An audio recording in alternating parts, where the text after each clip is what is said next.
বিষের রং কি জানো কেউ? নীল, তাই তো?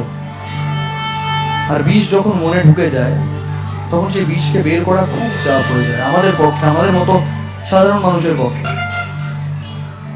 আর সেই বিষের রং ধীরে ধীরে শরীরের প্রত্যেকটা কোণে, প্রত্যেকটা জায়গায় আস্তে আস্তে আস্তে আস্তে যেতে থাকে। আর সেই বিষ যখন সারা শরীরে ছড়িয়ে পড়ে তখন শরীরেরও রং হয় নীল, তাই তো?